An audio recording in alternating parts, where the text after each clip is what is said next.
Please, wait! We cannot open these doors without the Conclave's approval. I think we can. I have a key. That's not what I... Corporal, Sir? I am one of the kings of Illyria, am I not? Yes, sir. Which makes me very important. Of course, sir. Glad we've cleared that up. Now shut up and stand aside. But, sir...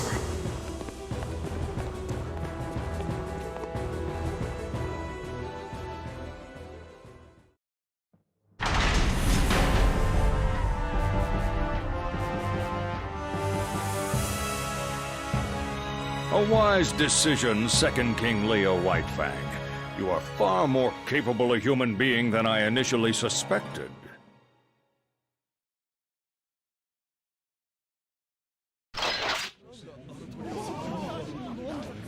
Hey, enough chit-chat. I'm here to introduce the man who's going to get us out of this. Dr. Paradigm.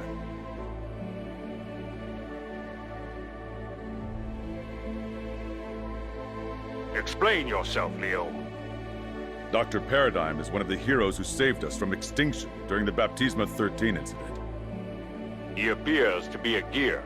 Do you mean to tell me this is the collaborator Kai mentioned during the UN conference? That is correct, Mr. President. I'll explain the details later. I'm afraid we don't have much time. Right. Right now, our top priority is to locate the cradle and destroy it. To do that, we need the good doctor's assistance. The assistance of this bird? I am a dragon, sir, not a bird.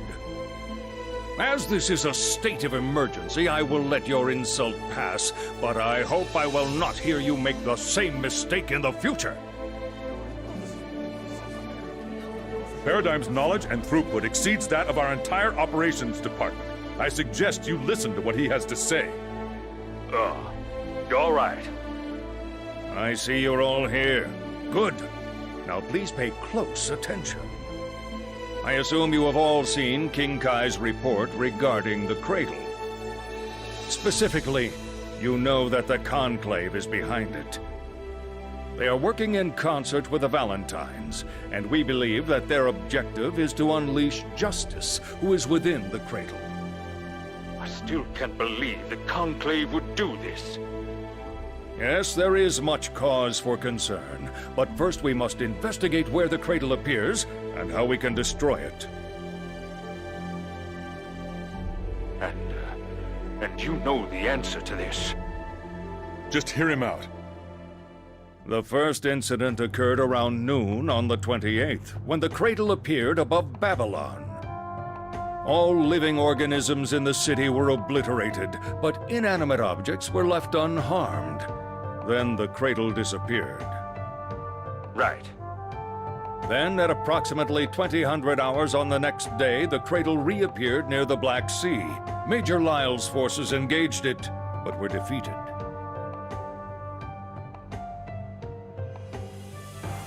There are several important facts here. First, where did the cradle disappear to? Second, why was only living matter affected? Third, how is it possible that some members of Major Lyle's unit survived? If we examine this information, we can see that the cradle is not only a vessel for justice, but also for the Conclave. Now just wait a minute there, Doctor. You're suggesting the cradle is some kind of ship for the Conclave? That wasn't in the report. We know that there are living organisms inside of the cradle. My hunch is that they are human. Every nation on Earth is currently analyzing the data we have. But so far, I've seen nothing to corroborate your argument. That's because your probes are only designed to detect life, and your analysis tools are not designed for this sort of data. Filter out the noise, and you'll see signals that indicate life, even if you can't spot the occupants themselves. Even so, that's not enough to draw a conclusion. I was going to address this later, but since you've asked, perhaps I can adjust my presentation. Please. The core issue here is how the cradle attacked Babylon, As I considered it, I began to suspect that it was not an attack at all, but rather a mode of transportation. I'm sorry, but could you please elaborate on that? Very well. First, it was initially theorized that the cradle disappeared in order to avoid pursuit, but that makes us ask, was that in fact teleportation? What else would it be? True teleportation would require the object to reappear elsewhere almost immediately. But the cradle was gone for nearly 32 hours. Moreover, there is no known process which can teleport such a large object. Then where the hell did it go? The backyard. It really exists then? I do not blame you for doubting its existence, but I can assure you it does. I have in fact entered the backyard. I thought the backyard was just a theory, an academic exercise. Why would the cradle go there? The answer to that is simple. Even with the doctor's knowledge, it would be nearly impossible for us to enter the backyard. I see. That said, travel to the backyard is actually quite simple, at least theoretically. First, one must exchange a portion of the real world with a corresponding area inside the backyard. Then place the cradle within the borrowed portion of the backyard. And finally, simply return both areas to their original worlds. The sphere we saw that appeared to be an attack was in fact the rapid expansion of backyard space into our own realm. That doesn't explain the disappearance of all the residents of Babylon. This brings us to my second point. Are you aware of what happens to a normal life form when it enters the backyard? Oh no. Oh yes. They turn to dust. The backyard is composed of high-density information. It governs all of creation. Any normal creature is immediately crushed by that wealth of data. That said, it has no effect on any non-living matter. Which is why only living creatures in Babylon were affected. That is why I believe said sphere was an intrusion of the backyard into our realm. Now, on to my third point. Major Lyle's unit was initially assumed to have been utterly destroyed, but in fact proved to have survivors. The Opus anti-Valentine units that had been deployed for the attack also survived the sphere. According to the testimonies of the survivors, they were touched by the sphere, but able to escape it. We did a little research and discovered that every single one of them had something in common. What was it? Every one of them fought alongside Kai Kist during the Baptisma 13 incident. When the first-generation Valentine attacked Illyria, all our defenses were useless against her. Why? Because their divine steps and their magic were too foreign. They belonged only to those who dwelt in the backyard. The High King was able to grasp this and eventually lead his men to victory. To protect them, soldiers under his immediate command were given a unique blessing. And it worked? Quite well. Then the Opus are also under this blessing? We suspect that to be the case. Oh, not exactly. We've done a little research on our own, and the Opus are mostly GEARs. What the? We GEARs also fought against Valentine and were able to resist her power even without a special blessing. No doubt the Sanctus Populi noticed this. But research on gear cells has been banned by the UN. This is an enormous problem. Mr. President, please, This is a serious issue, and something we must carefully investigate. But for now, perhaps we should keep it a secret. Perhaps you should both calm down. The Opus have been dispatched across the world to help. I doubt we'll feel much scrutiny immediately.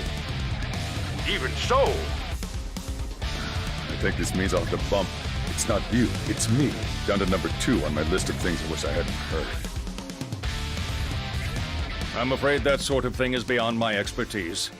You will need to figure out the details among yourselves once we've overcome this crisis.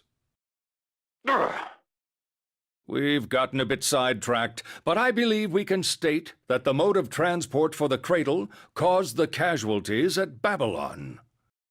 Returning to my original point, if it is true that people can board the cradle, then this hypothesis seems even more likely. tell us everything you know. As I've explained, subjects that have been properly prepared can survive in the backyard for a period of time. But it is akin to, for example, space or the deep ocean. You could survive for a time, but not indefinitely. Eventually, everyone must come back for a breath. I get it. That's why the cradle reappeared. It all makes sense. Well done. This is the gear King Kai told us wished to coexist. I fear I may have criticized him prematurely, without seeing the whole picture. Don't be too hard on yourself. I did the same thing. What do we do now?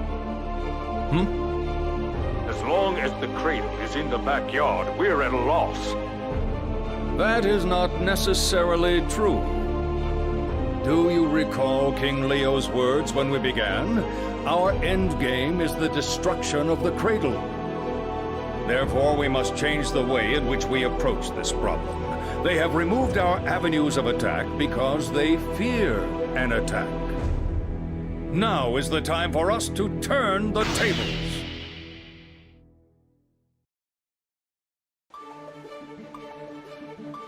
Unfortunately, with our current weapons and lack of time, we cannot touch the cradle once it begins to move, when it begins to enter the backyard. Therefore, we must assume that the next time it comes up for air will be our last chance to strike.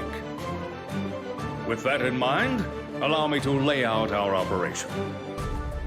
We have narrowed down the next location where the cradle is likely to surface, as well as when.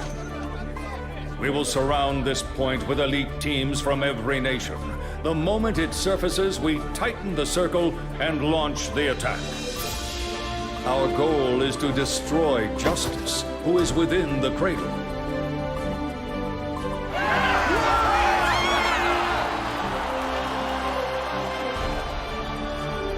Amazing, Doctor.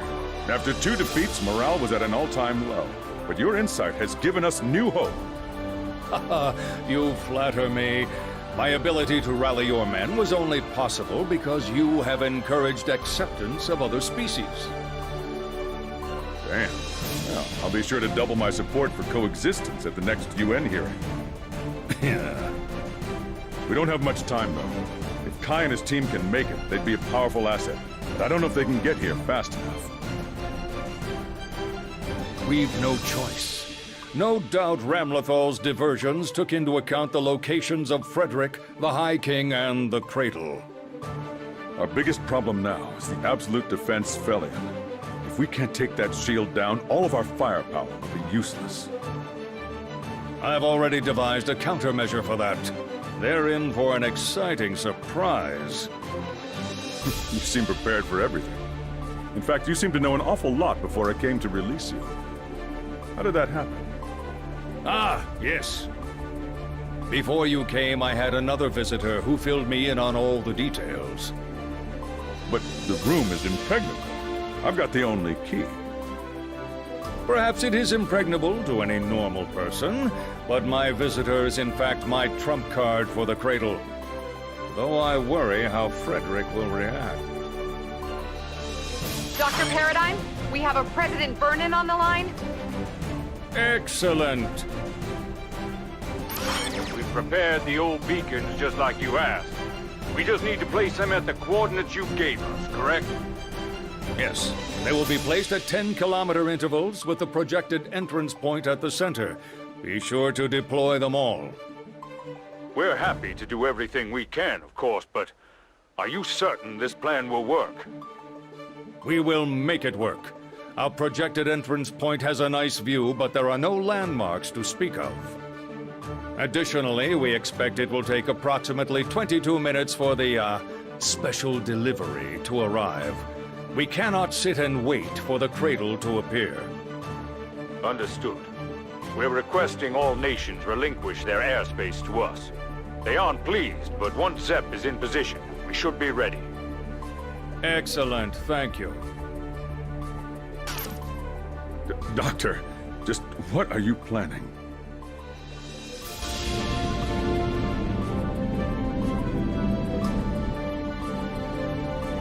Stupid bird must be out of his goddamn mind. You really gonna do this? This job's got my name all over it, and hell, it could be worse. Just chase my ass and he's not telling us what his trump card is. This is what you'll be taking tomorrow, sir. Right. Might as well enjoy my trip through the sky, I guess.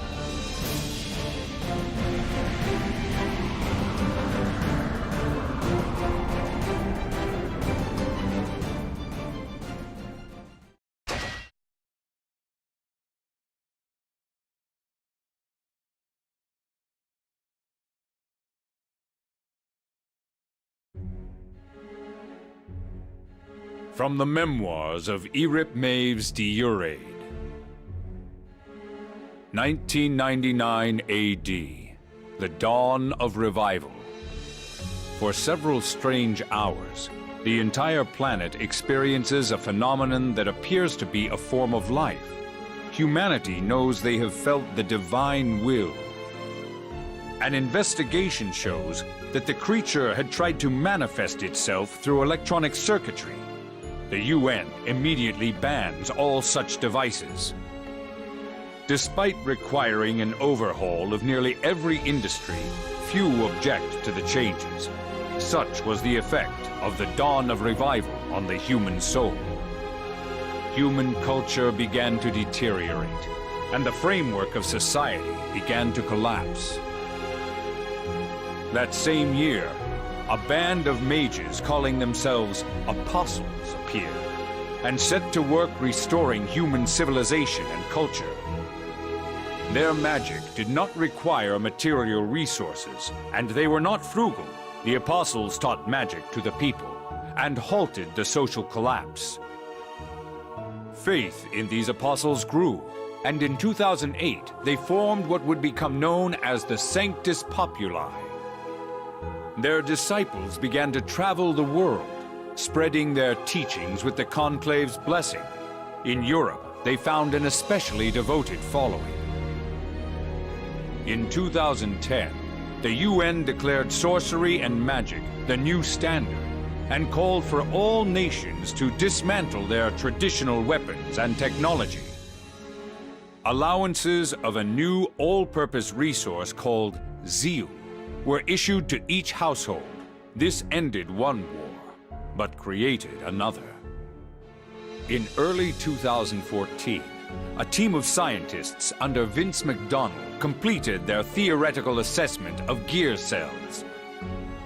Through the application of magic, they could fuse these cells to the material world, allowing them to reproduce and become at least semi-permanent. This concerned me. Following a successful negotiation, the research data was turned over to the United States of America for more thorough study. In 2016, an experiment with GEAR cells went awry, and several core team members died or disappeared. Following this incident, research became more difficult, and all projects were frozen. All related data was classified rank A+. In 2042, the military and political influence of the US began to decline. and they reopened the files on gear cell research with an eye for military use.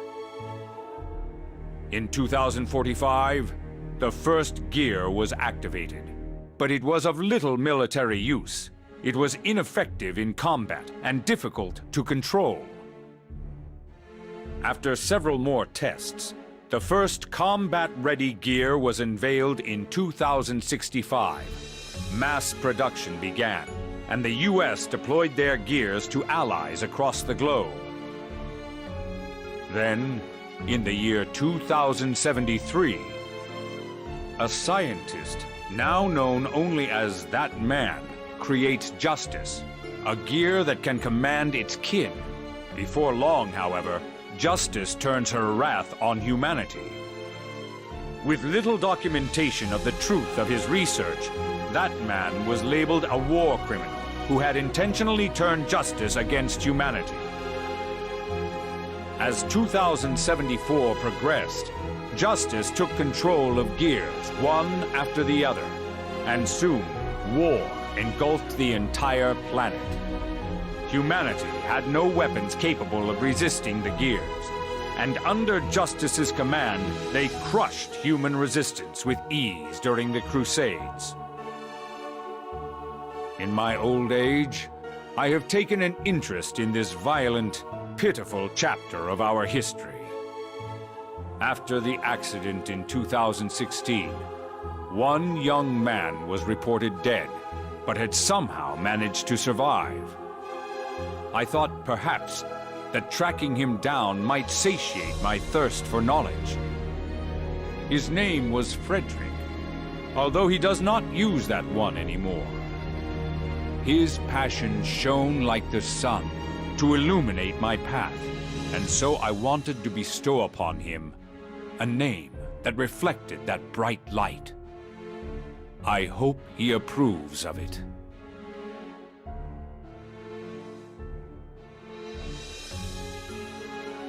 Justice, the god of destruction.